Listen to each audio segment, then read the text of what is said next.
ازيكم عاملين ايه؟ يا رب تكونوا بخير وكويسين. لو لأول مرة بتشوفوني ما تنسوش تعملوا لايك للفيديو واشتراك للقناة وتفعلوا زر الجرس علشان يوصلكوا كل جديد على قناتي وتعملوا مشاركة للفيديو. النهاردة هنعمل مع بعض طريقة عمل كيكة الرافاييلو. ما انتوا شايفين شكلها ما شاء الله، هنعملها زي الجاهزة واحلى كمان. بجد طعمها حلو قوي ولذيذة، مش هتبطلوا اللي انتوا تعملوها على طول. شايفين ما شاء الله شكل طبقة الكيك؟ شايفين لونها ما شاء الله؟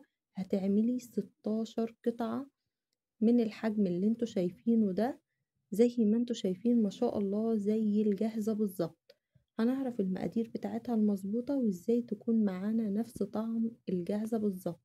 عندنا ربع كيلو من دقيق الاسبونج ويكون فانيليا، وعندنا معلقة صغيرة من الخل، معلقة صغيرة من محسن الجل. ولو مش متوفر محسن جل استغني عنه خالص، واكتفي بدقيق الاسبونج بيبقى عليه كل المواد الرافعة. وعندنا 3 بيضات عليهم ربع معلقة صغيرة من الفانيليا وربع كوب من الماء. هنحط كل ده على بعضه وهنضربهم بمضرب كهرباء أو بعجان لمدة 7 دقايق. طبعا انا مشغلة الفرن بتاعي قبلها بربع ساعة على حرارة 180. بدخل الصينية بتاعتي في الرف اللي في النص، بتقعد حوالي من ربع ساعة ل20 دقيقة. ببدأ اجيب صينية مقاس 30 في 20، ببدأ احط فيها ورقة من الزبدة كده، وببدأ انزل بخليط الاسبون، وابدأ اللي انا اساوي كويس زي ما انتوا شايفين كده. ببدأ أخبط الصينية بتاعتي خبطتين، وببدأ أجيب خلة شيش طاووق كده، وببدأ أعمل تماويك كده زي ما انتوا شايفين. بعد كده هدخلها الفرن على حرارة 180، بتقعد ربع ساعة ل20 دقيقة.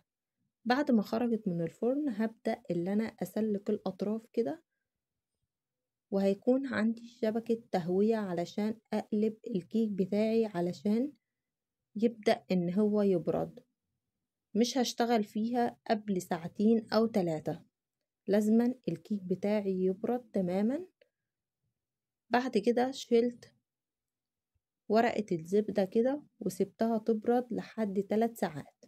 بعد كده بدأت اللي انا اقلبها واشيل الطبقة اللي على الوش دي علشان دي بتكون فيها كل زفارة البيض. لازما اللي انتوا تشيلوا الطبقة اللي على الوش كده، بتتشال معانا بكل سهولة. وهبدأ أرجع الكيك تاني في قلب الصينية.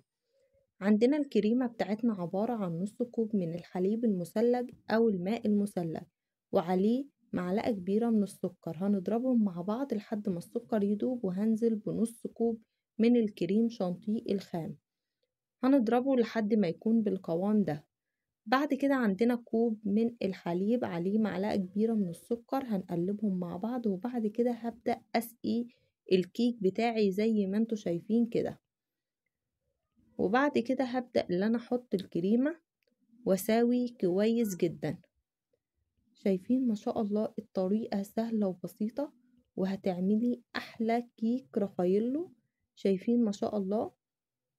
هبدأ اساوي كده بسكليبر او باي قطاعة عندك زي ما انتوا شايفين، وهبدأ اللي انا اقطعها علشان ابدأ اللي انا زينها بسكينة كده. وكل قطعة بمسح السكينة زي ما انتوا شايفين كده. ببدأ اللي انا امسح السكينة علشان تكون معايا القطع متساوية. عملت 16 قطعة زي ما انتوا شايفين كده. عندنا 3 معلقة كبيرة من جوز الهند. هبدأ كده اللي انا احطها كده على الوش زي ما انتوا شايفين كده علشان ابدأ ازين كيكة الرافاييلو. وعندي بسكوت رافاييلو مغطى بالشوكولاتة كده البيضة، وعندي كريس. بدأت أعمل كريس كده زي ما انتوا شايفين، صف بالكريس وال3 صفوف التانيين ببسكوت الرافاييلو. شايفين ما شاء الله؟ شايفين حجم القطعة؟ شايفين شكلها ما شاء الله قد ايه طعمه